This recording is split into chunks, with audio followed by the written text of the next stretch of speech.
네, 안녕하세요. 박근필의 피플 인사이트 박근필 작가입니다. 오늘은 사전에 예고해 드렸듯이 특별한 손님을 모셨는데요. 예, 여러분도 다 아시는 강원국 작가님을 모시고 진솔한 대화를 나눠보도록 하겠습니다. 예, 안녕하세요, 작가님. 네, 안녕하세요. 예, 일단은 처음 만나뵙게 돼서 반갑습니다. 뭐, 비대면이지만 이렇게 얼굴을 마주 뵈고 말씀을 나누는 건 처음이라서 또 평소에 워낙 팬이기도 하고 해서 되게 떨리는데 오늘 인터뷰 잘 부탁드립니다, 작가님. 네, 일단은 몇 가지 주제를 나눠봤는데요. 예, 인생과 경험, 뭐 독서와 배움, 그다음에 글쓰기와 책쓰기, 말하기와 소통 한 네 가지 주제로 일단은 나눠봤는데 오늘 일단은 작가님께서 뭐 시간적 여유가 아주 충분하신지는 못하신 상황이라서 최대한 어쨌든 질문을 좀 제가 추려가지고 좀 빠른 스피드로 한번 진행을 해보도록 하겠습니다. 예, 예. 그러면은 본격적으로 질문을 드려보도록 할게요.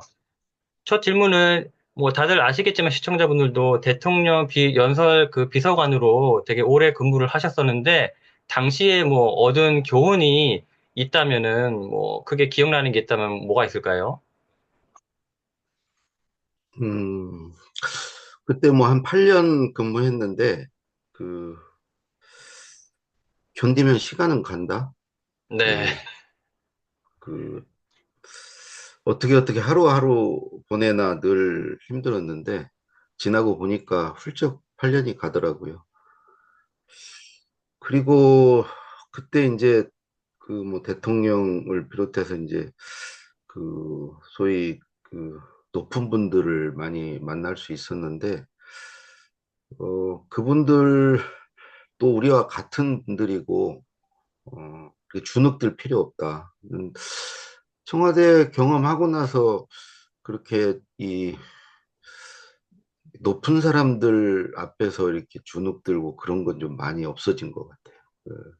그래서 아마 음, 그 청와대 경험이 음, 그런 게 나한테 좀 쌓이는 시간이지 않았나, 이렇게 생각합니다.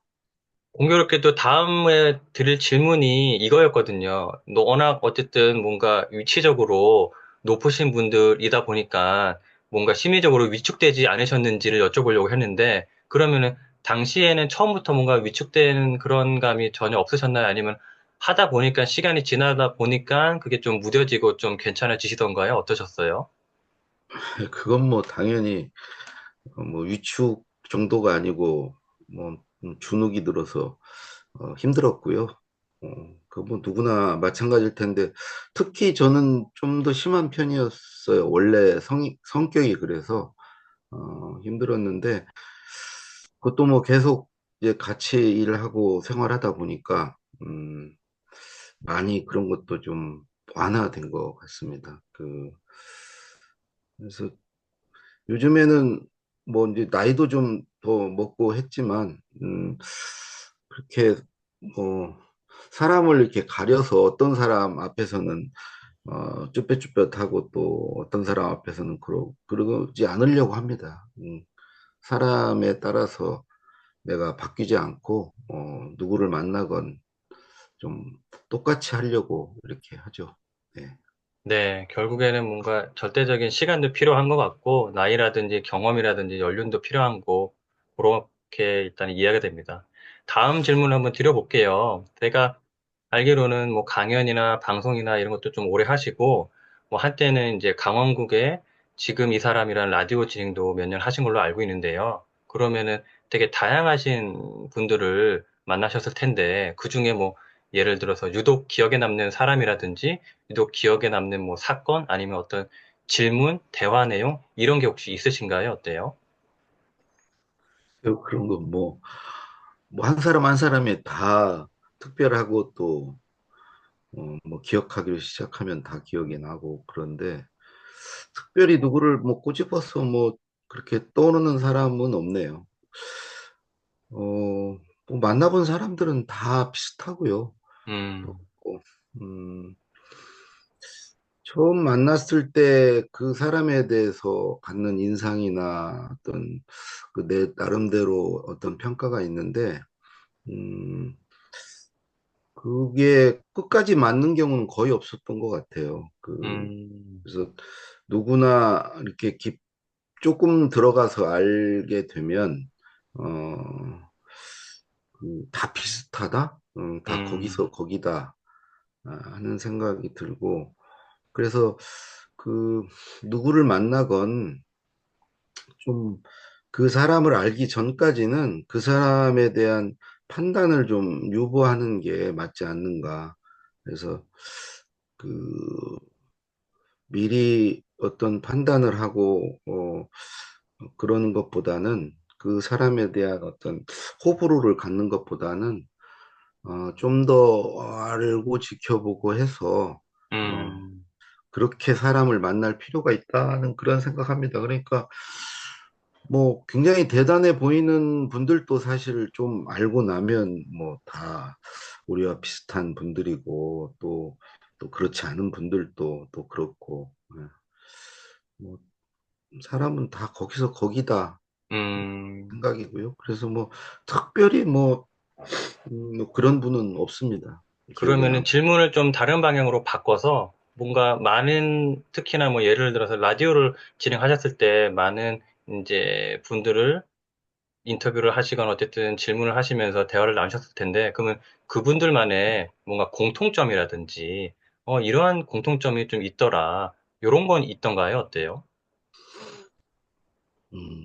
뭐 그런 것도 뭐 마찬가지인데 그 사연 없는 사람 없고 자기만의 어떤 사정이 또 다 있고 음, 자기만의 이야기가 다 있고요.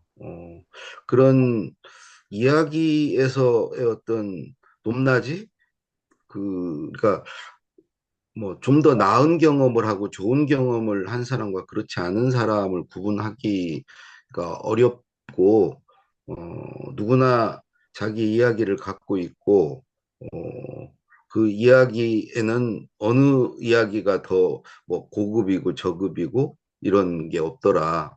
음, 그래서 각자가 자기 인생을 살아가는 것 같아요. 자기 이야기를 만들어가고 그래서 그 이야기 안에는 뭐 공통적으로 다 우여곡절이 있고 그 각자의 어떤 위기가 있고요. 그런 것을 이제 타개하고 극복하고 다 살아가고 있고 그래서 그런 분들을 만나고 나서의 결론은 결국은 누구에게나 항상 이제 어려움이 닥치고 그러는데 그런 어려움을 그 어려움에 주저앉지 않고 어려움을 어떻게든 극복하고 타개하는 게 우리 같은 그 사는 데 있어서 가장 중요한 거 아닌가. 그러니까 어떤 어려움이 닥치지 않기를 바라고 또 어려움이 닥쳤을 때 어떤 포기하거나 아니면 그 어려움에서 도망치거나 그러지 않고 그 어려움에 맞서서 어떻게든 그 어려움과 싸워가면 예, 뭐 누구에게나 저는 그 자기 이야기가 만들어지고 자기 삶이 어떤 가치를 갖게 되는구나. 그것에 있어서의 차이는 없구나. 누구는 잘 살고 못 살고 누구는 높이 올라갔고 누구는 뭐 그렇지 않고 이런 건 없구나. 다 각자의 삶이 있고 나 각자의 가치들을 가지고 있다. 자기만의 색깔이 다 있고 그래서 그 누군가와 뭐 나를 자꾸 비교하거나 그것으로 인해서 뭐 의기소침하고 또는 우쭐할 이유도 없고 그냥 묵묵히 내 삶을 살아가면 되겠구나 하는 생각을 많이 했습니다. 네. 앞서 말씀해 주신 거를 정리를 하자면, 제가 해석한 대로 정리를 한번 살짝 해보자면은, 결국에는 남과 뭔가 새로운 사람 만날 때는 선입견이라든지 편견, 뭐 이런 거를 가지고, 사람 만나기보다는 그냥 오픈한 마음대로 좀 오픈해가지고 만나는 게 좀 좋을 것 같다라는 말씀이신 것 같고, 후반부에 해주신 말씀은 뭐 아무래도 회복 탄력성 같은 개념을 말씀해 주신 것 같아요. 역경이나 시련이나 고난 이런 게 닥치더라도 충분히 그걸 좀 극복하고 이겨내면은 더 좋은 삶이라든지 더 좋은 내가 될 수 있다. 이런 말씀을 해주신 것 같습니다. 다음 질문을 한번 드려볼게요. 제가 작가님께서 최근에 한 인터뷰를 보고 살짝 발췌를 해봤는데 다 읊어드리기는 시간이 좀 부족하고 몇 줄만 읊어드리면 50세까지 나는 남에게 인정받고 남들로부터 좋은 평가를 받는 것이 삶의 목표였던 것 같다. 어찌 보면 남에게 기대어 산 것이라 할 수 있다. 이런 내용이 담긴 어떤 글귀였는데 이게 인간의 뭔가, 뭐랄까, 인정 욕구는 되게 자연스럽잖아요. 근데 제가 생각하기에는 어느 정도의 인정 욕구는 뭐 본성 본능이니까 그렇다 치더라도, 근데 그거를 이제 넘어서서 소위 말해서 과하면은, 지나치면은 그게 이제 인정 중독이라고 이제 표현할 수 있다고 생각 들거든요. 그러면은, 과연 이 인간이 우리가 이 인정 중독에 좀 벗어나기 위해서는 그냥 인정 욕구를 그냥 어느 정도 충족하는 수준에서 머물기 위해서는 뭐 어떠한 노력을 기울일 수 있을까? 이것이 좀 궁금합니다. 제 그 앞선 답변에서 이미 답을 드린 것 같은데, 그 두 가지죠. 하나는 그 남의 평가에 연연하지 않는 거죠. 근데 사실 그러기가 쉽지 않고요. 뭐 네, 저도 그렇게 쭉 살았고, 다른 하나는 이제 그 남과 나를 비교하지 않는 건데, 그래서 이제 나대로 살아가는 거죠. 그냥 나답게 살아가는 거죠. 그런데 음, 이게 직장 생활을 하고 또 이제 뭐 학교에서 생활을 하고 그러면 이런 게 원천적으로 어려운 것 같아요. 왜 네, 그러냐면 거기에는 항상 이제 경쟁이 있고 뭐 서열화가 되고 평가가 이루어지고 또 그런 가운데 음, 그런 평가를 내가 도외시하고 그거와 무관하게 살 수 없죠. 예를 들면 조직에 생활을 하면 일단 이제 월급을 받으면서 사는 건데, 나다운 삶, 나대로의 삶은 사실 거의 가능하지 않죠. 그래서 조직 생활을 하고 그럴 때는 어쩔 수 없이 뭐 인정을 받아야 되고, 좋은 평가를 받아야 되고 거기에 연연할 수밖에 없는 것 같고요. 결국은 이제 그 조직 생활이 뭐 평생 가지는 않으니까 그 이후까지 이제 그런 게 나는 문제라고 생각합니다. 그러니까 직장 생활을 할 때는 그거는 뭐 어쩔 수 없는 일이고 어, 누구나 직장 생활이 뭐 쉬운이건 예순이건 이제 어느 정도 이제 마무리되는 시점부터는 자기의 인생, 그러니까 내가 주인인 삶을 이제 살아야 되고, 어찌 보면 요즘에 제가 생각하는 것은 직장 생활은 그 삶을 준비하는 과정이라고 생각합니다. 그래서 직장을 다니면서 어느 정도 뭐 경제적인 기반도 좀 닦고, 그래야 홀로서기가 가능하고, 그 남의 인정을 안 받아도 남에게 좋은 평가를 받지 않아도 살아갈 수 있으니까 이제 그런 준비를 하는 기간으로 이제 삼고 그래서 요즘엔 또 워낙 오래 살기 때문에 직장을 나와서도 뭐 직장 다닌 기간 이상 또 오래 살기 때문에 그런 시기를 이제 기대하고 바라보면서 직장 생활을 뭐 해야 되지 않는가. 예. 뭐 직장에서 남의 눈치 안 보고 뭐 남의 평가에 연연하지 않고 사는 건 저는 제 경험으로는 불가능하다고 생각을 합니다.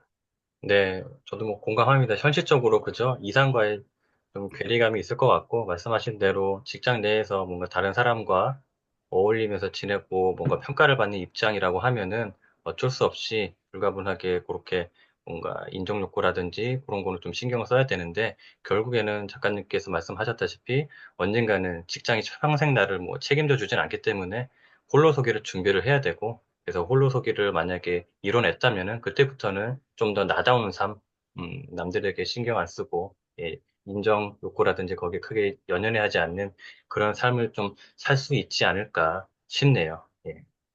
그럼 이제 다음 주제로 넘어갈게요. 뭐 독서와 관련된 내용인데요. 뭐 작가님과 말씀을 나눌 때 독서를 또 빼놓을 수 없겠죠. 뭐 여러 가지 질문을 일단 준비를 해봤는데 일단은 역시 몇 가지만 추려서 말씀을 드리면 이제 많은 좋은 글을 쓰기 위해서는 소위 말해서 다독이 권장되잖아요. 책을 많이 읽어라, 많이 읽는 게 좋다. 근데 이제 독서를 많이 해도 어떤 분들은 글을 계속 잘 못 쓰는 분들이 있단 말이죠. 그러면은 그분들한테는 뭐 어떤 문제점이랄지 어떤 원인이랄지 그런 게 있을까요?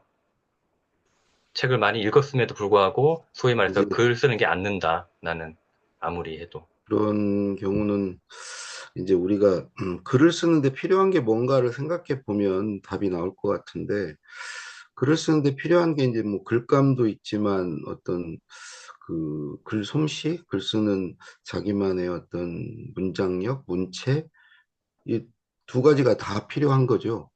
그런데 이제 독서로 우리가 사실 이 두 가지를 다 얻을 수 있으면 책을 많이 읽으면 글을 잘 쓸 수 있다는 등식이 이제 성립을 하는데, 그 두 가지를 다 얻는 독서를 하지 않으면 어, 읽는 것과 쓰는 건 무관해지는 거죠. 아무리 많이 읽어도 잘 쓸 수 없는 거죠.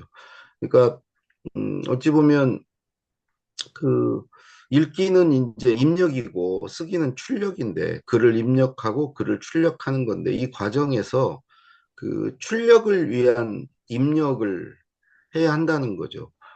그게 이제 뭐냐면 우선 읽을 때 글감을 챙기면서 읽어야죠. 여기서 글감을 챙긴다는 것은 읽고 기억해야 된다는 거죠. 더 나가서 읽은 것을 자기화해야 된다는 거죠. 내 것으로 만들어야 되죠. 그러니까 아무리 많이 읽어도 내 것을 챙기지 못하면 이제 글감이 없기 때문에 글을 잘 쓸 수 없는 것이고요. 또 하나는 이제 글을 읽으면 자연스럽게 이제 그 글을 쓴 사람의 어떤 문체를 흉내내고 거기서 배우고 그걸 닮아가고 그러면서 이제 내 문체를 만들고 이제 하는 건데, 그런 훈련, 그런 연습도 그거를 도외시하면서 이제 읽으면 아무리 읽어도 자기 어떤 글솜씨가 늘지 않겠죠.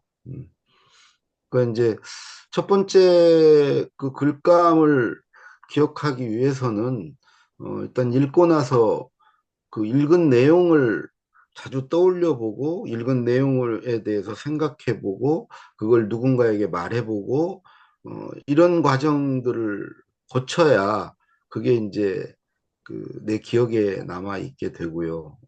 그러면서 그게 이제 글에 쓸 수 있는 상태가 되는 것이고, 그다음에 이제 글을 읽으면서 어떤 내 글솜씨를 키우기 위해서는 저는 일단 글을 잘 쓰고 싶은 일단 욕구는 이제 기본이고, 그런 욕구가 있으면 남의 글을 읽을 때 이제 잘 쓴 글을 보게 되면 그것을 본받고 싶고 이렇게 흉내내고 싶은 어떤 강한 그런 그 욕구 같은 게 이제 생기게 되고, 그런 것을 이렇게 자꾸 흉내내려고 흉내 내보는 훈련들을 이게 것들을 하게 됩니다. 그래서 이제 그런 사람들은 뭐 필사도 하기도 하고, 또 한 번 읽은 글이 좋아서 또 두 번, 세 번 반복해서 읽기도 하고, 일종의 그런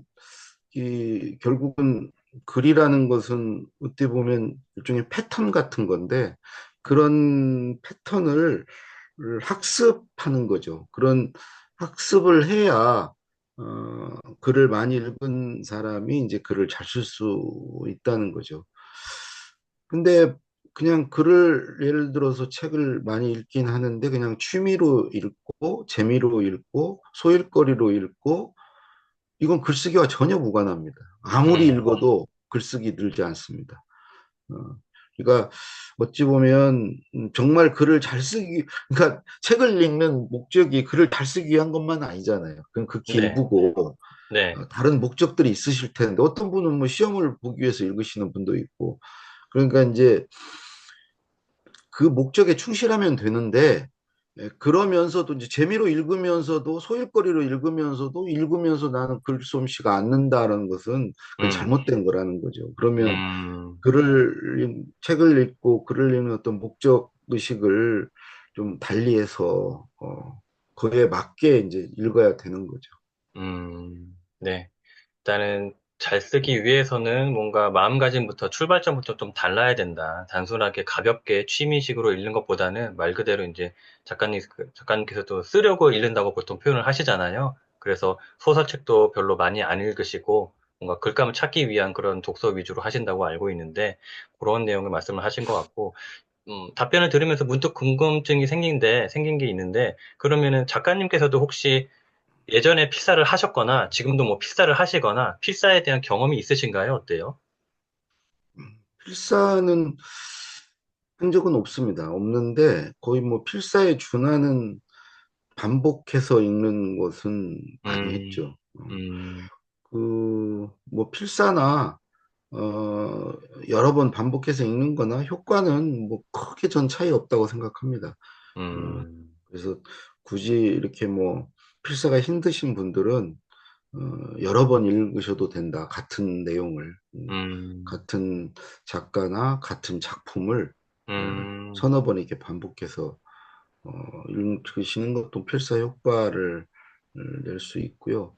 음, 요즘 뭐 필사가 되게 유행인데 그 이렇게 보고 계속 이렇게 일종의 그 받아쓰기, 베껴쓰기 하듯이 그대로 쓰는 것은 음, 거기서 효과를 얻기 어렵고요. 네, 저는 필사가 이제 필사에서 어떤 효과를 얻으려면 어, 문장이건 문단이건 그걸 읽고 그거를 안 보고 쓰는 훈련을 저는 해야 된다고 생각합니다. 아, 안 그, 보고, 그가 그 자기의 어떤 이 단기 기억이 짧으면 이제 문장 단위로 해야 될 테고 그걸 조금씩 늘려서 이렇게 안 보고 이거를 쓸 수 있을 때 이제 저는 그 효과가 나온다고 생각하고 더 나가서 그 원문 그대로를 꼭 쓰려고 하지 말고 그 원문의 어떤 에서 얻은 어떤 그 이미지나 뉘앙스를 그냥 살려서 자기식으로 바꿔서 쓰는 것도 저는 나쁘지 않다. 그 뭐 패러프레이징 한다고 하지 않습니까? 네, 그러니까 꼭 거지 그대로 이렇게 보면서 그거를 음, 그대로 베끼는 게 물론 그건 그것대로 또 효과가 있지만은 좀 효과가 제한적이지 않을까 저는 그렇게. 음, 네, 이렇게 꼭, 반복해서 읽는 것은 네, 그걸 뭐 그대로 외우는 게 아니고 어 대략의 어떤 패턴과 윤곽을 그 어떤 내 머릿속에 이렇게 담는 것이고 그게 음, 일종의 이제 내 글의 어떤 그릇 같은 거죠. 그러면 거기에 이제 담을 내용은 내가 만드는 것이고 그래도 이런 어떤 모양의 그릇이 있다는 게 중요한 거죠. 그 네, 다양한 모양의 그 틀들이 있다는 음, 게 그래서 그냥 어렴풋이 아 이런 틀이 있고 저런 틀이 있을 수 있구나. 음, 일종의 주물 무슨 제작할 때 그 주물 틀에 이 쇠나 뭐 이걸 들이부으면 이제 그런 모양을 만들어낼 수 있듯이 네, 음, 결국 그런 틀을 익히는 과정이거든요. 그런 틀을 내 머릿속에 일종의 그런 지도를 이제 만드는 건데 에, 그거를 그대로 베끼는 것도 좋지만은 그 융통성 있게 그것을 내식으로 이렇게 음, 바꿔 보면서 하는 네. 게 효과적이지 않을까 싶습니다. 네, 이해했습니다. 저도 역시 공감이 되고요. 초반에는, 그러니까 단계가 이렇게 나눠지는 것 같아요. 초반에는 그냥 그대로 뭔가 글쓰기에 익숙하지 않다 보니까 좋아하거나 존경하는 작가의 어떤 글, 그런 문체, 그런 거를 그대로 흉내를 내다가 어느 순간에는 작가님 말씀하신 대로 그런 틀들이 나한테 많이 생기겠죠. 그러면은 그거를 뭔가 자기화해서 나만의 방식으로 이제 점점 자기도 모르게 어느 순간은 이제 출력이 되지 않을까 싶네요. 그래서 꼭 손필사가 아니더라도 이제 좋아하는 어떤 글이나 책이나 존경하는 그런 글들을 자주 보는 것도 비슷한 어떤 효과를 얻을 수 있다는 생각이 듭니다. 예. 일단은 그럼 다음 세 번째 주제로 자연스럽게 넘어갈게요. 좀 전에 이제 독서였고, 이제는 글쓰기와 책쓰기, 어떻게 보면은 작가님의 정말 메인 주제죠. 그래서 글쓰기와 책쓰기 관련된 질문을 드리면은, 글을, 뭐 책도 그렇지만은 글이라고 봤을 때 뭐 잘 쓴 글, 뭐 좋은 글, 여러 가지 종류가 있잖아요. 근데 작가님께서 생각하셨을 때 잘 쓴 글과 그 다음에 사람의 마음을 움직이는 글, 이 두 가지에 혹시 차이점이 있다면은 어떤 차이점이 있을지 그러한 말씀이 좀 궁금합니다. 글쎄, 이제 잘 쓴 글이라는 게 참 애매하죠. 네, 어떤 글이 잘 쓴 글인가. 예를 들어서 누가 잘생겼다 할 때, 음, 글쎄요. 사람마다 다 다를 테고, 네, 잘생겼다는 기준도 다를 테고, 어, 뭐 누구에게는 잘생겨 보이는 사람이 누구에게는 그렇지 않을 수도 있는 것이고, 그래서 이제 잘 쓴 글이 어떤 글이냐 하면 그냥 원론적인 얘기밖에 저는 할 수밖에 없는데, 기본적으로 일단 쉬워야 하고요. 쉬워야죠. 어렵지 않고 쉬워야 되고. 두 번째로 간결할수록 좋고요. 사족이 없고 군더더기 없이 간결할수록 좋고요. 세 번째는 정확해야 되겠죠. 오류가 없어야 되겠죠. 여러 면에서 사실의 오류도 없어야 되겠고, 뭐 오탈자라든가 이런 비문이라든가 이런 오류도 없어야 되겠고, 뭐 그런 가운데 네 번째로 좀 명료하면 좋겠죠. 음, 명료하면 애매모호하지 않고. 음, 어떤 사람들은 또 이렇게 뭐 추상적이고 모호한 글을 좋아하기도 하는데 저는 그건 아니라고 봅니다. 원래 음, 글이라는 게 이제 자기 어떤 생각이나 감정이나 어떤 의견을 전달하는 건데 그 전달이 그 모호한 전달은 뭐 바람직하지 않겠죠. 그래서 이제 명료하면 좋고 그리고 마지막 다섯 번째로 저는 뭐 재밌으면 좋을 거라고 생각합니다. 재밌으면. 글이 지루하지 않고, 재미있으면.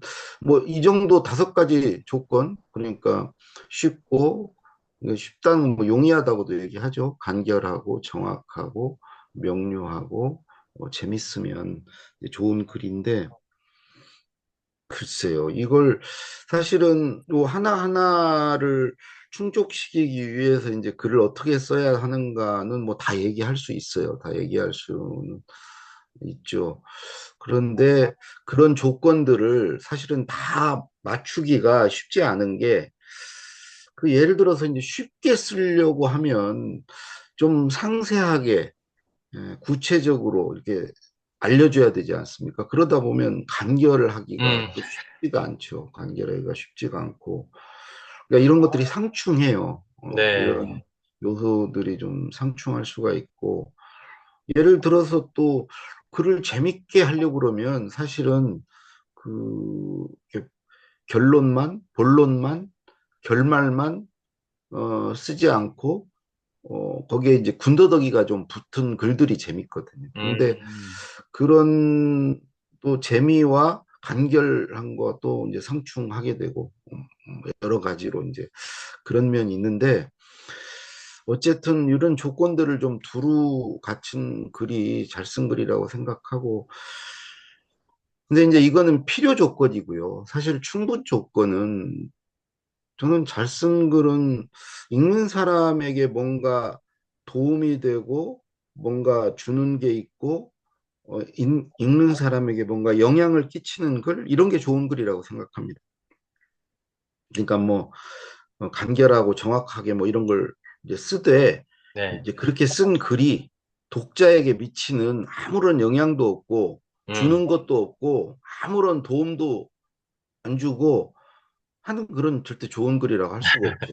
그래서 거기까지 가야 이제 뭐 좋은 글, 잘 쓴 글이라고 이제 할 텐데 또 그것과 아까 물어보신 마음을 움직이는 글, 그건 이제 소위 감동을 주는 글이고 음. 뭔가 행동의 변화를 일으키고 하는 이제 글인데, 이건 진짜 더 어려운 단계죠. 그러니까 음, 거의 어찌 보면 그 좋은 글이 이 마지막까지 추구해야 될 그런 궁극적인 어떤 목표점 같은 거죠. 사람의 음, 마음을 움직인다는 거. 그게 이제 두 가지 방향인데 하나는 감동이고 다른 하나는 설득입니다. 근데 둘 네, 다 어려워요. 그러니까 음, 일단 정서적으로 감정적으로 감동을 줄 수 있죠. 글을 읽고 내 감정의 변화를 일으킬 수 있습니다.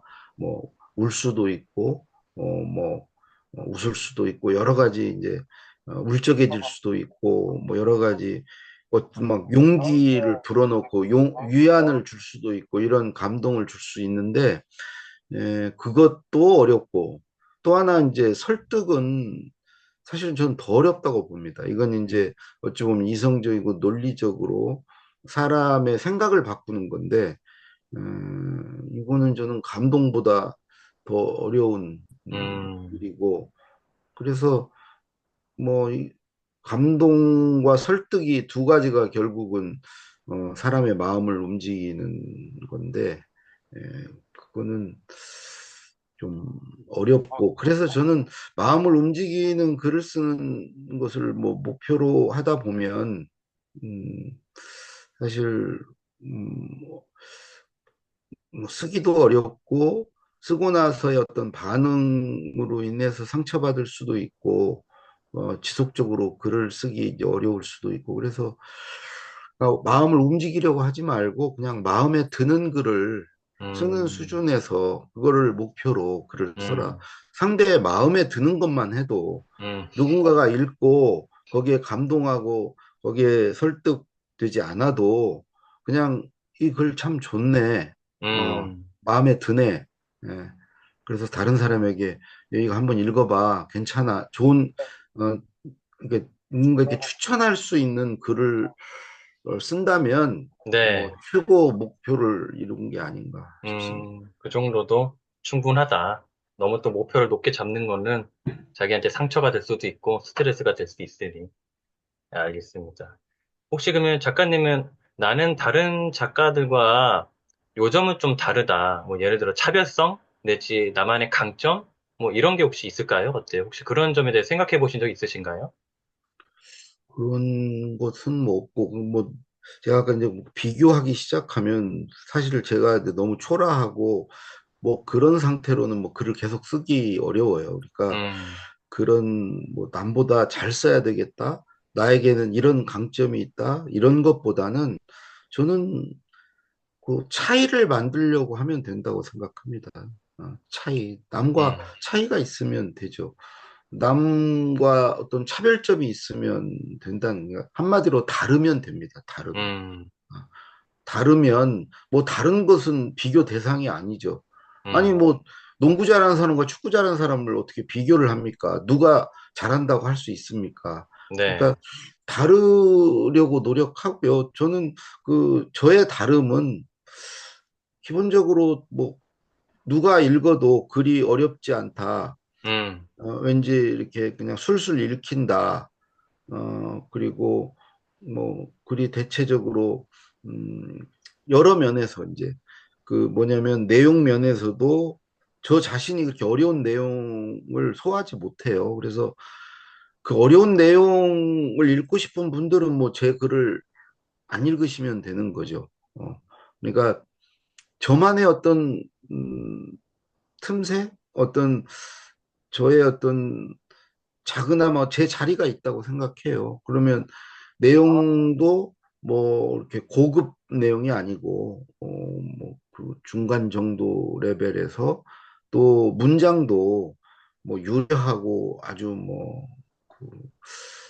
쓴 문장이라기보다 그냥 전달에 중점을 두고 전달하는 수준에서 만족하는 읽고 아 무슨 말인지 알겠다. 아, 음, 면은 나는 이제 만족하고요. 그게 내가 설 자리고, 어, 음, 그런 게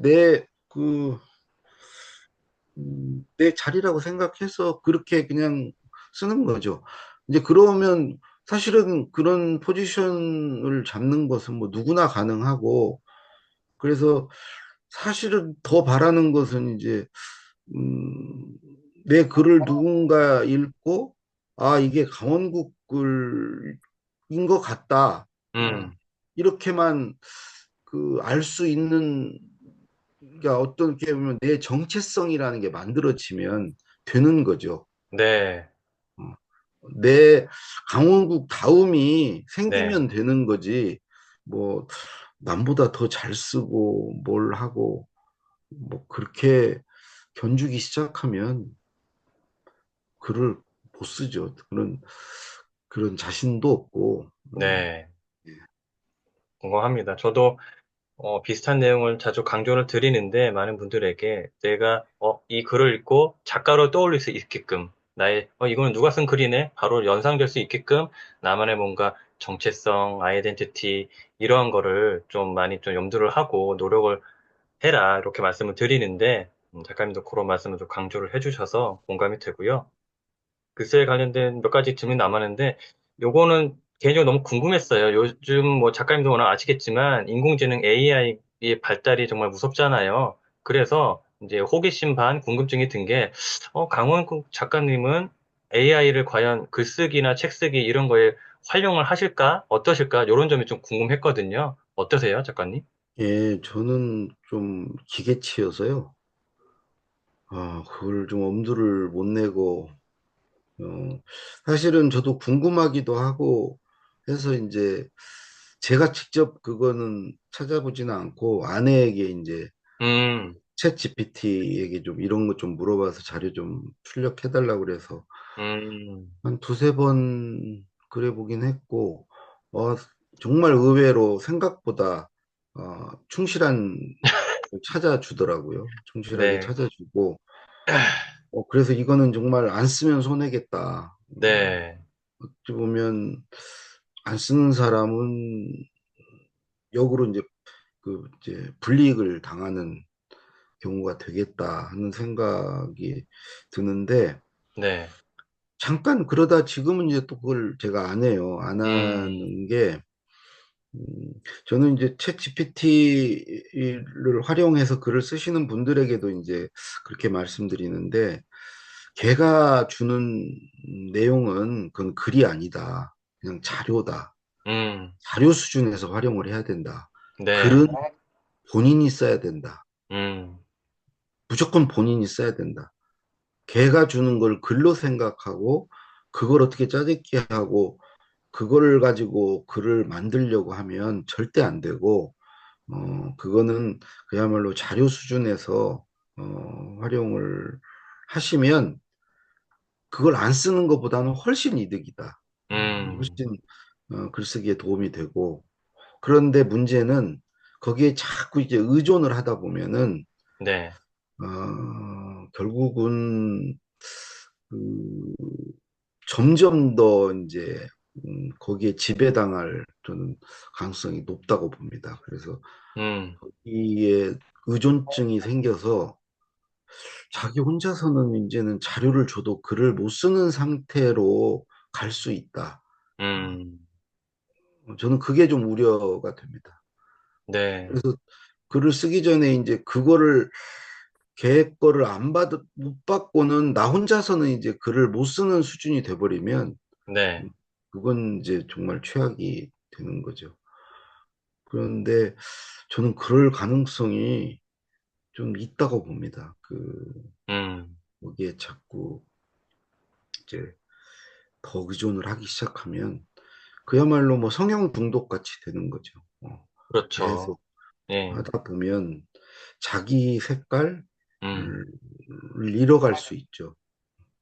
그래서 자기 혼자서는 아무것도 하지 못하는 어, 그런 존재가 될 수도 있다고 생각합니다.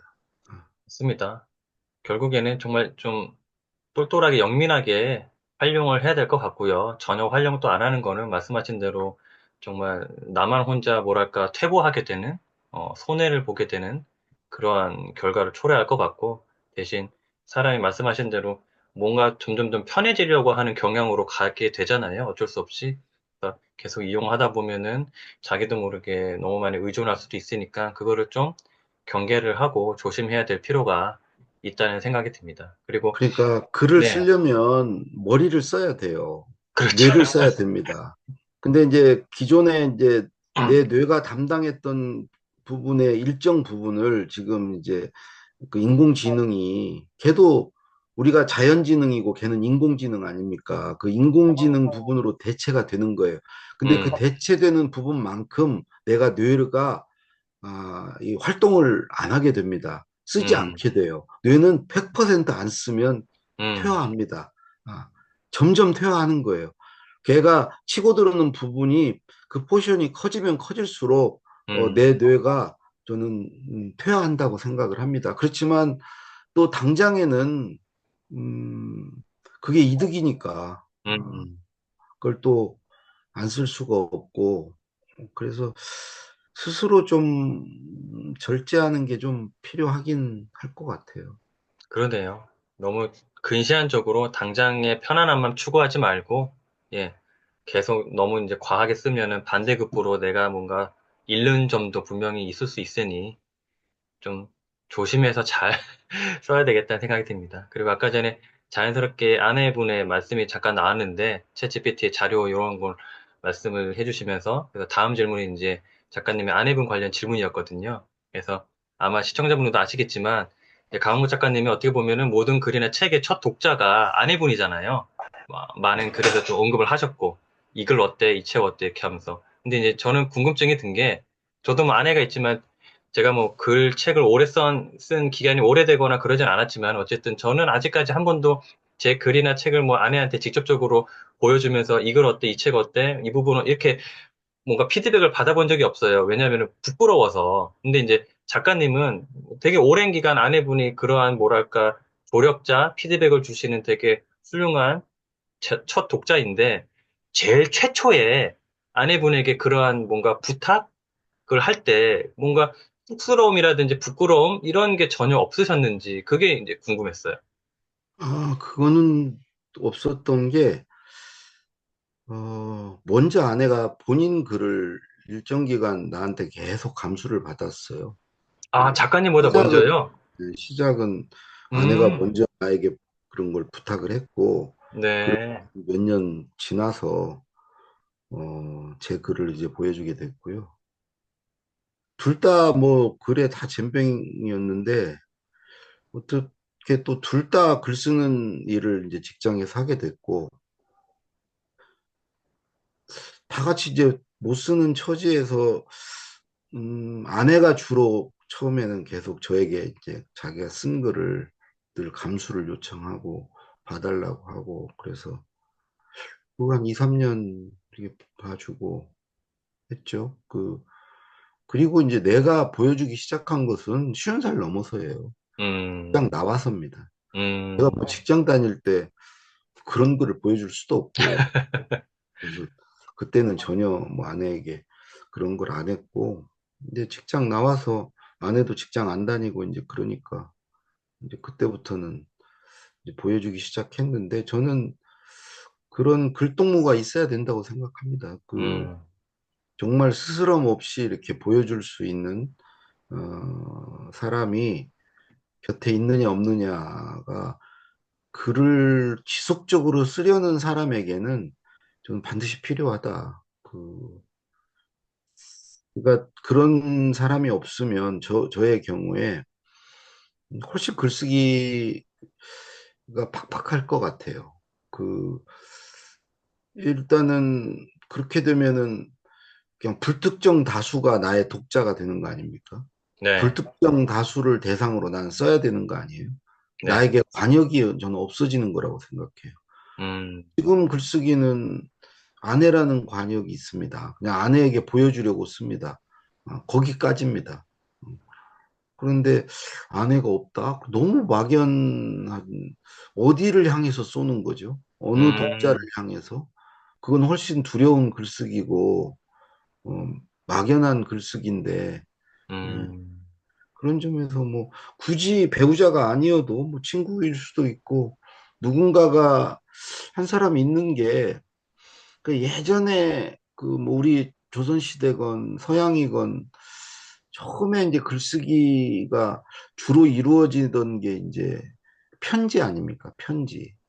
이 서간문. 예, 그 글쓰기로 저는 그 많이들 이제 글쓰기를 시작했다고 생각을 합니다. 그게 바로 이제 독자가 있는 거죠. 한 명의 글동무가 있는 거죠. 음, 그, 그거는 지금도 저는 유효하다. 음, 그래서 뭐, 글 쓰는 단계가 처음에는 일기로 시작하죠. 혼자 쓰기를 합니다. 그건 어차피 네, 남에게 보여주지 않는 글이니까 독자가 자기 자신이니까 이제 그냥 일기는 누구나 쉽게 음, 제일 먼저 시작하는 거죠. 저는 그 다음 단계가 그런 편지가 돼야 된다고 생각합니다. 독자가 음, 한 명인 글쓰기, 독자가 네, 한 명인 글쓰기. 그래서 저는 지금도 이제 그런 글쓰기를 하고 있는 거죠.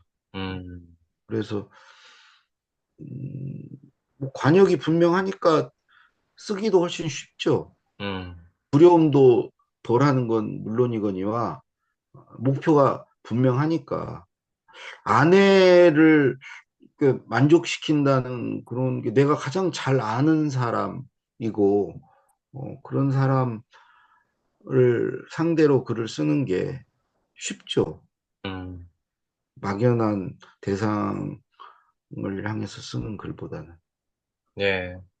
뭐 흔히 말하는 독자층을 좁혀라, 뭐 핀포인팅 해라 그런 말씀과 일맥상통하는 것 같고 저도 개인적으로 어쨌든 좀 글동무 이런 거를 한번 좀 만들어 보고 싶네요. 부럽기도 하고 언제 한번 용기를 내서 저도 뭐 제 아내한테 한번 글동무를 좀 부탁을 한번 해볼까 한번 생각을 고려를 한번 해봐야 되겠습니다. 이제 마지막 주제로 넘어갈게요. 마지막 주제는 아까 잠시 서두에 말씀드렸다시피 역시 강원구 작가님 하면 또 빼놓을 수가 없죠. 말하기와 소통입니다. 예, 그래서 어떤 질문을 먼저 드릴 거냐면, 말하기와 글쓰기 둘 다 하시는 입장에서 뭐 어느 것이 더 어렵다고 생각이 드시는지 궁금합니다.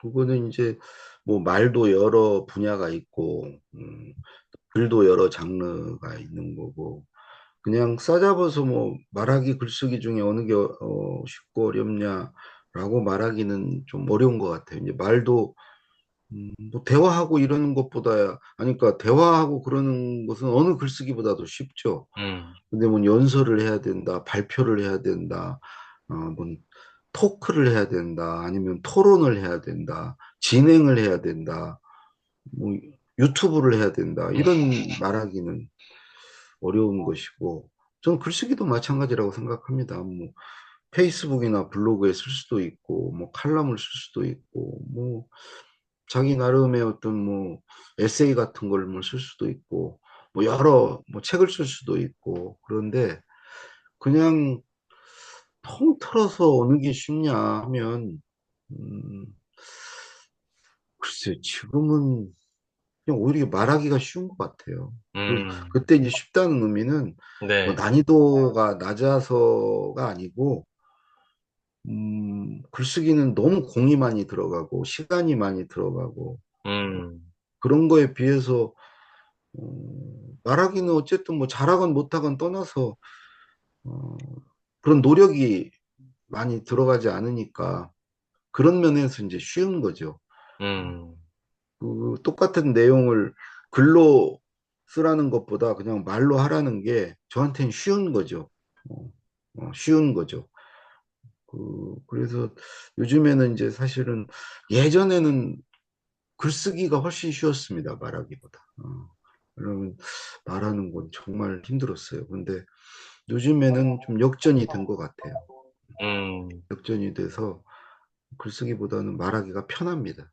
어, 그러면은 덧붙이는 질문인데요. 문득 드는 생각이 작가님께서는 현재를 기준으로 봤을 때 어떤 대중 앞에서 강연 같은 말을 할 때 좀 더 뭔가 즐거우시거나 그걸 더 선호하시는지 글을 쓰거나 책을 쓰는 걸 더 그 시간이 즐겁거나 더 기다려지거나 선호하시는지 그게 음, 또 궁금해졌어요. 그거는 이제 어느 쪽이 어느 쪽이를 더 좋아하냐, 어느 쪽이 더 즐겁냐, 둘 다 즐겁고, 뭐 좋아하지 않습니다. 그건 분명하고요. 의외의 어느 답변이네. 것이 덜 괴롭냐, 음, 어느 것이 덜 고통스럽냐 음, 하면 말하기가 쓰는 것보다는 덜 고통스럽죠. 음. 아니, 둘 다 정말 재미없습니다. 재미로 아, 하는 건 아니에요.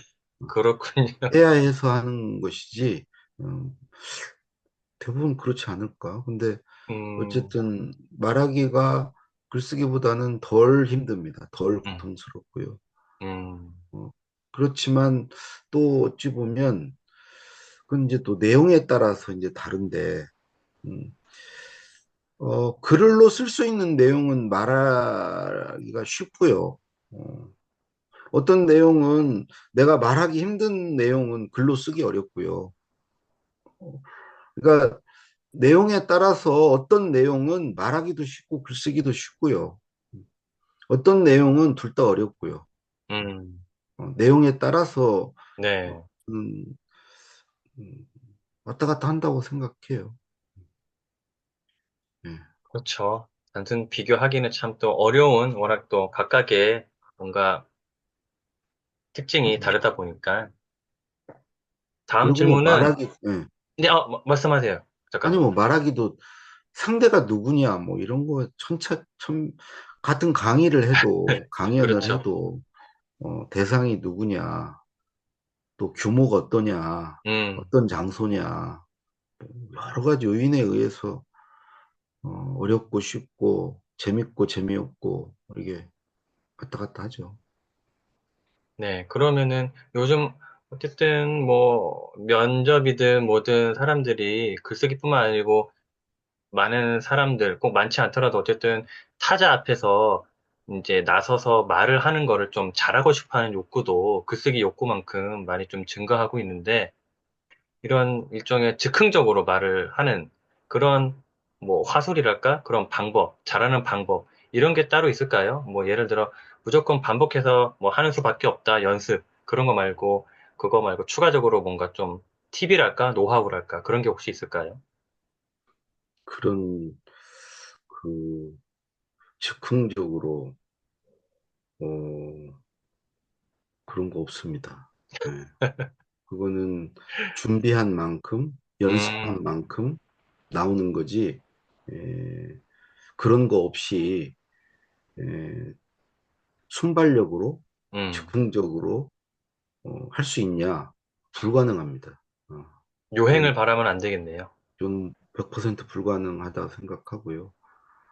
뭐 면접에서 대답을 하고 갑자기 뭘 발표를 하라고 했을 때 잘하느냐 못하느냐는 그거 하기 전에 그 이전에 에, 얼마나 준비하고 얼마나 연습했는가. 이 준비하고 연습은 전혀 다릅니다.